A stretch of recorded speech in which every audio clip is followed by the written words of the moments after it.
بسم اللہ الرحمن الرحیم۔ پیش خدمت ہے دل کی ڈائری ناولز کی آج کی کہانی۔ قبول ہے۔ سرد حال کی دیواروں سے ٹکراتی قاضی صاحب کی آواز نے وہاں موجود ہر شخص کی سانس روک دیے۔ شاہ ہاشمی کے لبوں پر ایک فاتحانہ اور زہریلی مسکراہٹ رنگ رہی تھی۔ اس نے گردن موڑ کر برابر میں بیٹھی اس لڑکی کو دیکھا جو سفید عروسی جوڑے میں لپٹی کسی سنگ مرمر کی مورت کی طرح ساکت تھی۔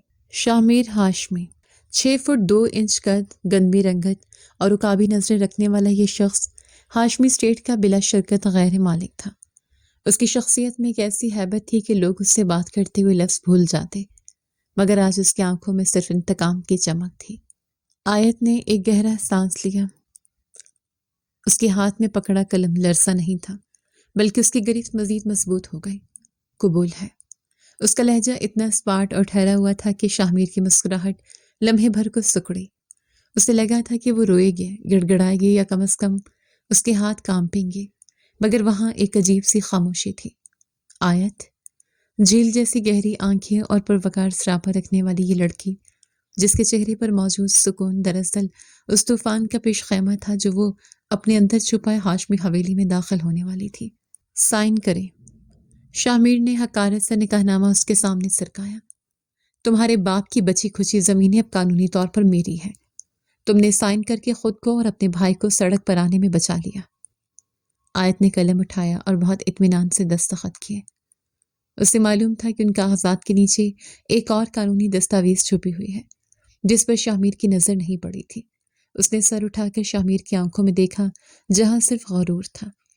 زمینیں کاغذ کے ٹکڑوں سے حاصل کی جا سکتی ہیں شاہ صاحب، مگر ان پر قائم رہنا ہر ایک کی بس کی بات نہیں ہوتی۔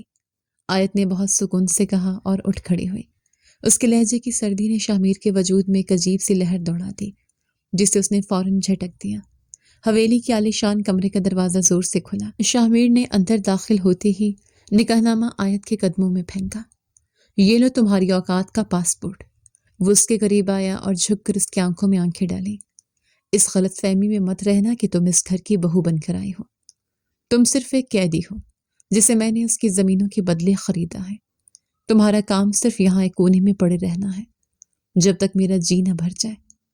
آیت نے زمین پر گرے کاغذ کو دیکھا اور پھر خاموشی سے جھک کر اسے اٹھایا۔ اس نے کوئی رد عمل ظاہر نہیں کیا، نہ غصہ نہ آنسو۔ اس نے وہ کاغذ میز پر رکھا اور شاہ کی طرف مڑی۔ اوقات کی بات کل صبح کریں گے شاہ صاحب، جب سورج آپ کے زوال کی خبر لے کر آئے گا۔ اس نے بہت دھیمے مگر پورے اعتماد لہجے میں کہا۔ شاہ بے اختیار ہنسا۔ زوال؟ شاہ ہاشمی کا زوال؟ تم جیسی ہاری ہوئی لڑکی کے بس کی بات نہیں ہے یہ خواب دیکھنا۔ اس نے مڑ کر راستہ روکا اور بولا، کل صبح تم اسی کمرے میں ہوگی اور میں تمہارے باپ کی ان زمینوں پر اپنے نئے پروجیکٹ کا سنگ بنیاد رکھ رہا ہوں گا۔ آیت نے اسے دیکھا۔ اس کی آنکھوں میں ایک ایسی چمک تھی جسے شاہ سمجھ نہیں پایا۔ وہ خاموشی سے اس کے برابر سے نکل گئی اور صوفے پر جا بیٹھی۔ شاہ کو اس کی یہ بے نیازی تپانے کے لیے کافی تھی، مگر وہ اسے اپنی جیت کا خمار سمجھ کر کمرے سے باہر نکل گیا۔ اگلی صبح ہاشمی گروپ آف انڈسٹریز کے ہیڈ آفس میں افراتفری مچی ہوئی تھی۔ شاہ جب اپنے کیبن میں داخل ہوا تو اس کے سیکرٹری پسینے میں شرابور تھا۔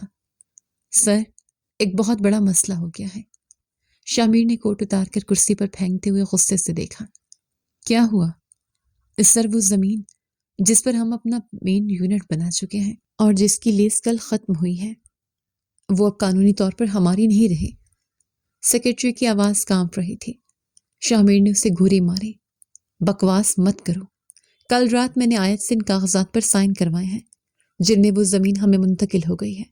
سر، آپ نے جن کاغذات پر سائن کروائے تھے ان میں ایک مرجر ڈیڈ بھی شامل تھی۔ وکیل نے اندر داخل ہوتے ہوئے فائل میز پر رکھی۔ آیت بی بی نے بڑی ہوشیاری سے ان کاغذات کے ساتھ اپنی کمپنی کی دستاویزات نتھی کی تھی۔ آپ نے نادانی میں اس اختیار پر سائن کر دیے ہیں کہ ہاشمی گروپ کا وہ یونٹ جو ان کی زمین پر ہے اب براہ راست ان کی ملکیت ہے، کیونکہ لیز ختم ہونے کے بعد آپ اسے خریدنے کی بجائے قانونی طور پر ان کے پارٹنر بن گئے ہیں اور کنٹرولنگ اتھارٹی ان کے پاس چلی گئی ہے۔ شاہ کے پیروں تلے سے زمین نکل گئی۔ اس نے جھپٹ کر فائل اٹھائی۔ ہر صفحے پر اس کے اپنے دستخط اس کا مذاق اڑا رہے تھے۔ اس کا مطلب ہے کہ ہماری آدھی کمپنی اب اس کی ہے۔ شامیر کی آواز حلق میں پھنس گئی. آدھی سے زیادہ سر، کیونکہ مین سپلائی چین اسی یونٹ سے جڑی ہے. وکیل نے سر جھکا کر کہا. شامیر کا چہرہ غصے سے تمتما اٹھا. اسے اپنی ہار کا یقین نہیں آ رہا تھا. وہ غصے میں پاگل ہو کر کیبن سے نکلا اور سیدھا بورڈ روم کی طرف بڑھا. بورڈ روم کا بھاری دروازہ اس نے ایک جھٹکے سے کھولا، مگر اندر کا منظر دیکھ کر اس کے قدم وہیں جم گئے. آیت وہاں موجود چیئرمین کی کرسی پر بیٹھی تھی. اس کے سامنے کافی کا مگ دھواں اڑا رہا تھا. وہ بہت سکون سے کچھ فائلیں دیکھ رہی تھی. جیسے ہی شامیر داخل ہوا اس نے نظریں اٹھائیں اور ایک ہلکی سی مسکراہٹ اس کے لبوں پر آئے. تمہاری ہمت کیسی ہوئی یہاں بیٹھنے کی؟ شامیر دھاڑا اور میز پر جھک گیا. باہر نکلو یہاں سے، اس سے پہلے کہ میں دبے دھکے دے کر باہر نکالوں.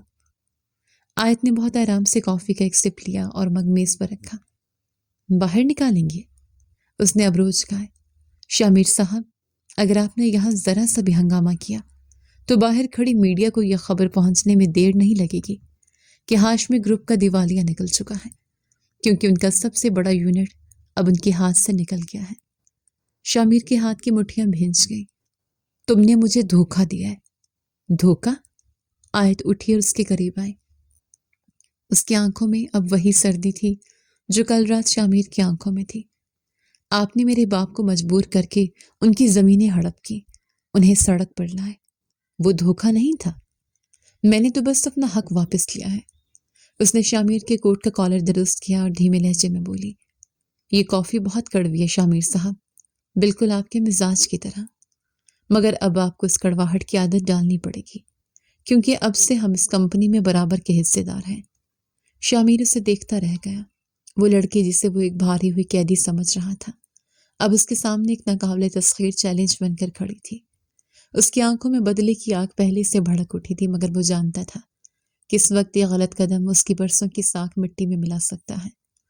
یہ جنگ تم نے شروع کی آیت. شامیر نے اس کے کان کے پاس جھک کر سرگوشی کی. مگر اسے ختم میں کروں گا.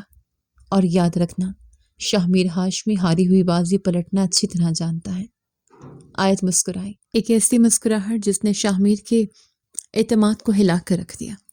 میں انتظار کروں گی شامیر صاحب، دیکھیں گے کہ اب سورج کس کے آنگن میں اترتا ہے. وہ اپنے پرس اٹھا کر کیبن سے نکل گئی، جبکہ شامیر وہیں کھڑا اپنی مٹھیاں بھینچتا رہ گیا. یہ تو بس آغاز تھا ایک ایسی جنگ کا جس میں دل اور دماغ دونوں داؤ پر لگے تھے. آیت کے یہ پراعتماد الفاظ میں انتظار کروں گی شامیر صاحب، دیکھیں گے کہ اب سورج کس کے آنگن میں اترتا ہے. شامیر کے کانوں میں کسی پگھلے ہوئے سیسے کی طرح اترے تھے. وہ اس کے نکل جانے کے بعد دیر تک وہیں ساکت کھڑا رہا. اس کی ہتھیلیاں میز پر جم گئیں اور سانسوں میں تپش پڑ گئی تھی. حویلی واپسی پر فضا میں ایک عجیب سی بوجھل خاموشی پھیلی ہوئی تھی. شامیر جیسے ہی لاؤنج میں داخل ہوا، اسے سامنے صوفے پر بیٹھے شاہریز ہاشمی نظر آئے. شاہریز ہاشمی، 50 سالہ پرکشش مگر پراسرار شخصیت، جس کی مسکراہٹ میں مصنوعی ہمدردی اور آنکھوں میں شطرنج کی چالیں ہوتی تھیں. وہ ہاشمی خاندان کا وہ مہرہ تھا جو ہمیشہ پس پردہ رہ کر کھیلتا تھا.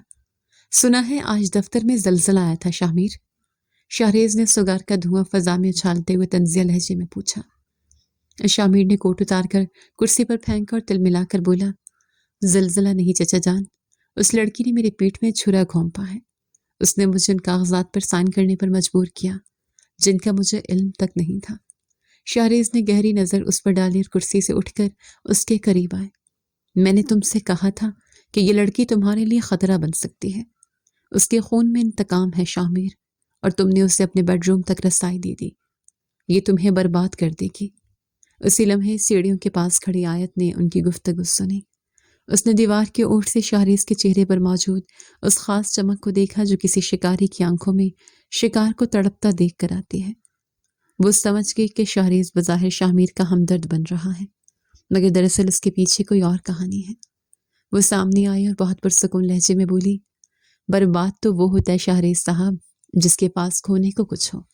میرے پاس تو اب صرف پانی کے لیے انصاف ہے. شاہریز نے اسے گھوری ماری اور مصلحت آمیز لہجے میں بولا. بیٹی، گھروں کے معاملے عدالتوں میں نہیں، حویلیوں کی چار دیواری میں حل کیے جاتے ہیں. آیت نے شاہریز کی نظروں میں چھپی لالچ کو پہچانا اور تیکھے لہجے میں جواب دیا. اگر حویلیوں کے اندر انصاف ہوتا تو آج میرے والد سڑک پر نہ ہوتے. اوقات کی بات آپ کا بھتیجا کر چکا ہے، اب باری میری ہے.